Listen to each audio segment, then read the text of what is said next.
Over half the class I went to school with was wiped out in the war, you know. Killed. Physically ruined. Or psychologically ruined.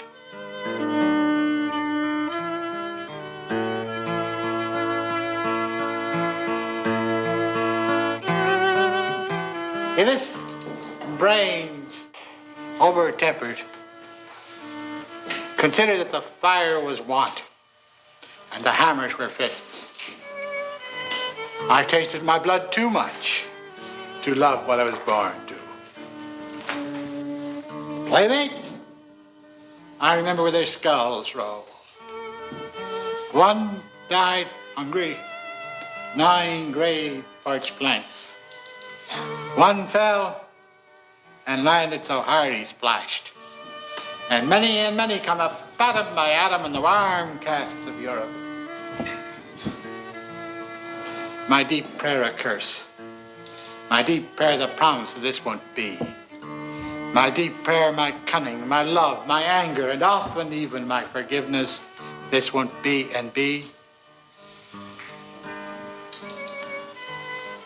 I've tasted my blood too much to abide what I was born to. A poem in June. A breeze wipes creases off my forehead, and my trees lean into summer, putting on for dresses day weave, ray weave, sap's green nakedness. Hush time of the singers, wing time, worm time, for the squab with its crooked neck and purse-wide beak. On wave-blown alfalfa, a hawk shadow's coasting. As a sail fills and bounds with its business of wind, my trees lean into summer.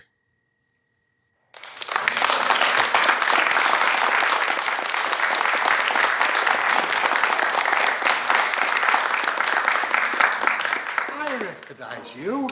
You had 3 requests so far. No, well, okay, what's your 4th? Offshore Breeze. Offshore Breeze, oh yeah. The wind. This is one of my poems which has the honor of another name, given it by the people, believe it or not. Rustico Beach. Though there is no mention of Rustico in the poem, yet still, and I never read it as Rustico Beach or mentioned Rustico any preliminary, it got to be known as Rustico Beach. The magic of poetry. Offshore breeze. The wind, heavy from the land, irons the surf into a slosh on silver damp sand.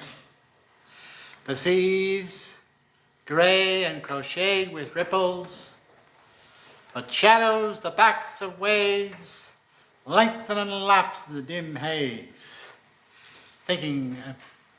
hinting of farther, rougher doings.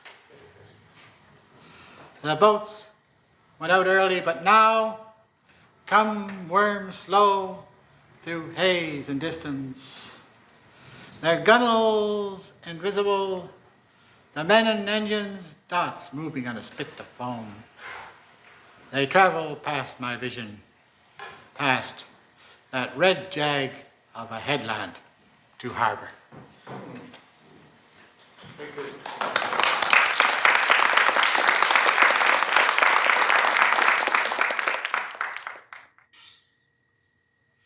I'd like to mark myself quiet, like one serene calligraph in a color so subtle it should only be imagined. Something like a tree in winter bears its lines in clusters of snow as if what's fallen on it were its own. I'd like to be quiet, except for a queer grin that tells nothing but whatever your own want takes it as meaning. But if I'm ever like that, don't believe me, you'll know that I'm kind of like a bud, that I'm waiting for the moment when I can project the tip of my tongue and taste a raindrop. An untidy room is my heart, because I can't bear to sweep out all of any man. and the parts left in are attached by cordy things that straggle over the threshold, so I can't shut the door tight. Once I lay on a mattress. Once I lay on a mattress, smoking a cigar, smoking thoughts tonguing my skull. Ruthless with happiness, black as a burn, I saw human needs, each absolute, moving against each other. As my thoughts rose against each other, each destroying the last. Agonies of bodies and brains, caught in the vise of change, or hunger or the money game, stubborn wrongs of upright minds fed the smoking rose of my content. Workings of the dialectic, forces, I told myself, and curled like smoke from my cigar. But the walls creaked in the frost, and somewhere a poor whore shivered. Good. All right, lifeblood soliloquy. I see a robin on the rain-soaked lawn. His heart's a swift electric spark, and wee legs drive in packed explosive hops. Each action's a life-embodied thought. Each thought reflexive, instant with the deed. Movement is stilled, unseen between its poses. His pinholed head listens for worms' dumb secrecy. But don't forget, it's a woman talking. Can you allow for that? Boom. My mother goes in slippers and her weight thumps the floor. But when I think of her, I think of one smile when she was young, and to me was a goddess of green age, though now I remember her young, with hair red as a blossom. I remember the whole room full of that smile, and myself scampering across the edges. Now she lives on cigarettes and wine, goes from potted plant to flower, knowing the time and manner of each one's tending. Here with the wind still, here with the wind still, the grass still, sharp and erect like animal ears. Its green darkened, the air in its light dark green. Birds hidden in the just trembling leaves, chirping hoarse wonder, and one white butterfly dancing into shade, the rustle of the rain coming on.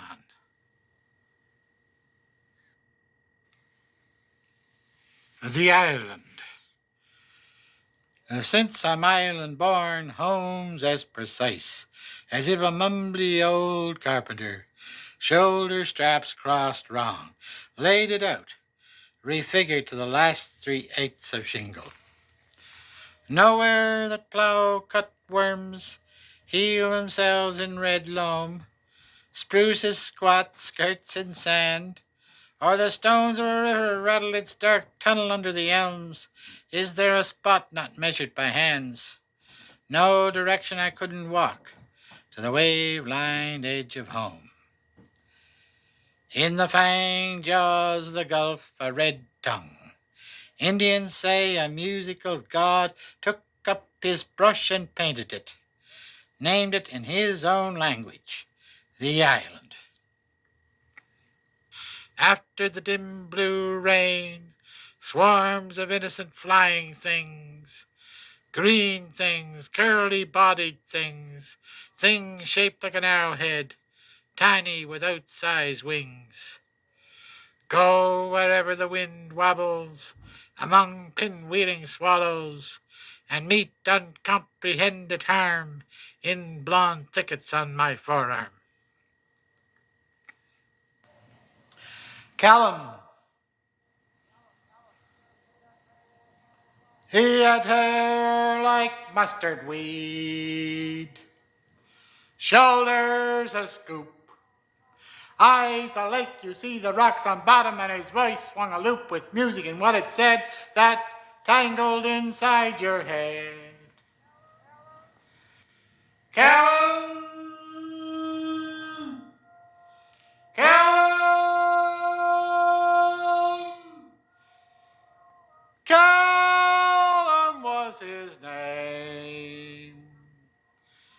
pronounced as if he'd sign it on the sun. From the island he came, don't know which one. We dropped to work in our cage, heart somewhere behind in a parachute. That pusher was cute. Saw him a guy who count doing right important, put him at a hard job beside a well, 140 feet, and he fell. Look anywhere, at buildings bumping through clouds, at spider grill bridges. You'll see no plaque or stone for men killed there. But on the late shift, the drill I'm bucking bangs his name in code. Callum! Callum! Callum!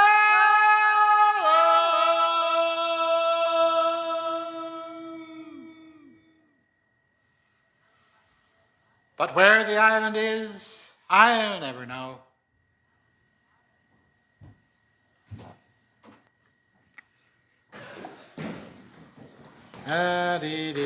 All right. I'll read some brief snatches from I Shout Love. I shout love in a land mutterings lack damnation, as I would in a blizzard's blow, staggering stung by snow fire in the numbing tongues of cold. For my heart's a furry, sharp-toothed thing that charges out whimpering, even when pain cries the sign written on it. Now, I hope there are no experts in modern poetry here, because they know I'm really sneaking this in because hearts are out of date. As are the stars. Do you realize that no poet worth his salt would write a poem mentioning the stars, the moon, or any celestial phenomenon? They're so stupid.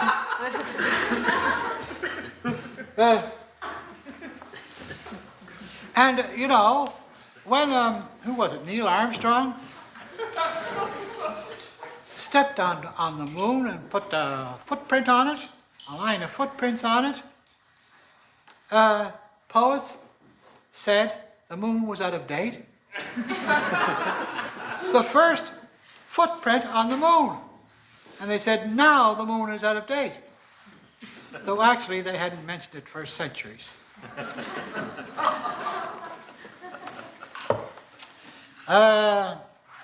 I shout love even though it might deafen you, and never say that love's a mild thing, for it's heard a violation of all the laws for the shrinking of people. I shout love, counting on the hope that you'll sing and not shatter in love's vibration. I shout love, love, it's a net, scooping us, weltering, fighting for joy, hearts beating out new tempos against each other. Now it's quite different, you see, in that somebody heard that I had said love twice, 2 times in succession. So they drew a cartoon in the Toronto Star showing a young lady poet being dragged off with her lines reading, I shout love, love, love, 3 times. Hyperbole. Do any of you boys and girls who went through the 70s remember that? Love, love, love, in mockery of the peace movement? That's where it originated.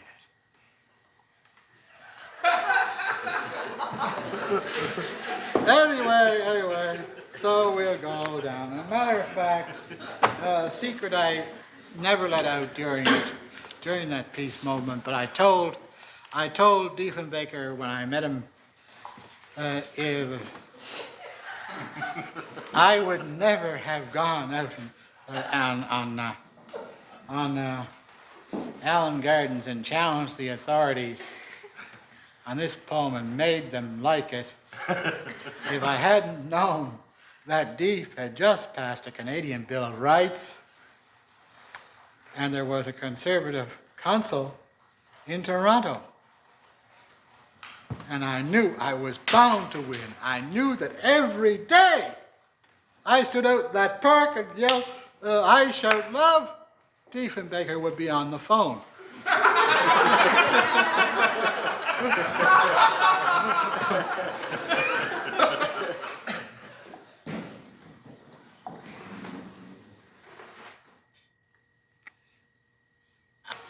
Knowing I live in a dark age, knowing I live in a dark age before history, I watch my wall stand and less struck by gunfights in the avenues than by the newsie with his dirty pink-chapped face calling a shabby poet back for his change.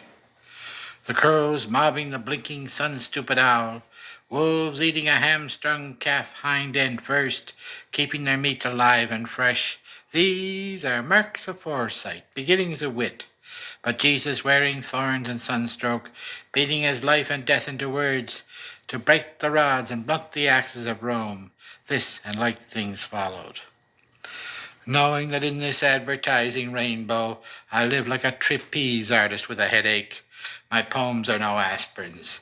They show pale bayonets of grass waving thin on dunes, the paralytic and his lyric secrets. My friend Dow, union builder and cynic, hesitating to believe his own delicate poems, lest he believe in something better than himself. And history, which is yet to begin, will exceed this, exalt this, as a poem erases and rewrites its poet. Idle. Hooray for the farmer, aching backbone of the country. Bless him, he's got more things to fix and less to fix them with than anybody. And talk about early rising. Why, at 5 a.m. he's woke up by a bloody ignorant calf bawling in his ear. And before city folks are awake, he's tearing along the highway 60 miles an hour on one damn errand or another. He's got 2-3 times as much land and 2-3 times fine shingly ruins, good kindling, and owns a TV, a tractor, and maybe one wife somewhat less mechanized. Oh, prosperous free enterprise that replaces 2 blades of grass with 2.5, 5 husky devils with 1, and leaves him all their worries. Live with me on earth among red berries and the bluebirds. Live with me on earth among red berries and the bluebirds, and leafy young twigs whispering, within such little spaces between such floors of green, such figures in the clouds, that 2 of us could fill our eyes with delicate wanting.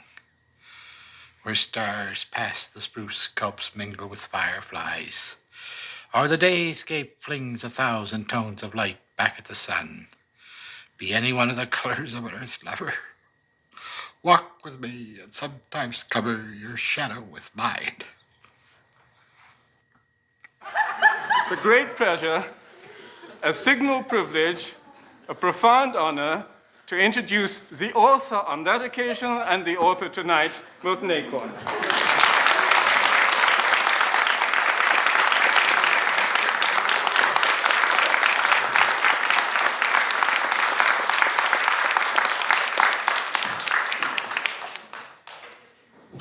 After that introduction, I think really I should just stand here and be coated over and petrified and made into a statue. Thank you, thank you, thank you. You're not going to get away without doing the office 5-pound brain, though. All right, all right. In the elephant's 5-pound brain. The whole world's both table and shithouse. Where he wanders, singing viands, exchanging great farts for compliments. The rumble of his belly is like the contortions of a crumbling planetary system. Long as he rolled, his tongue longing to taste the juices of the ultimate berry, large as but tender and sweeter than a watermelon. And he leaves such signs in his wake that pygmies have fallen and drowned in his great, fragrant marshes of turds. What page?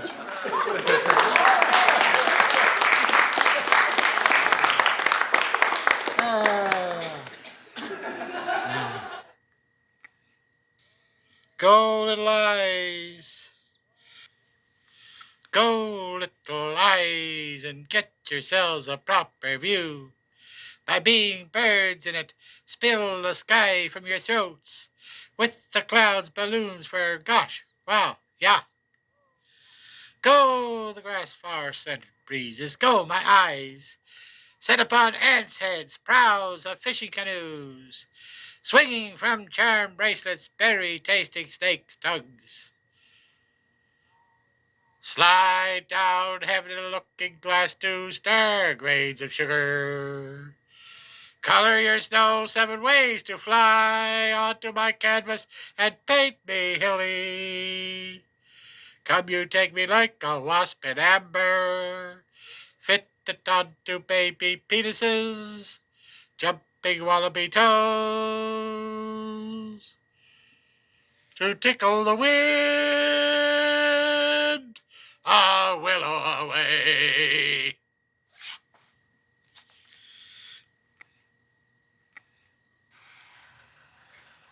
Okay, self-portrait. I've got quite a face, thank God, for smiling or scowling, though the smile doesn't earn me much. So knowingly innocent and forgiving of all they bewilderingly find themselves to be, people wonder what they've done and edge away from me. But the scowl, that's different, especially when I stick a cigar in it. If they have any plans for bringing me crashing down on it, they give them up. Either way, no one believes in the puddle of mother's milk that almost floats my heart, or how the miracle of a human being's existence disarms me. I guess I see enough evil as it is without it being tossed like acid into my eyes, the way most people get it.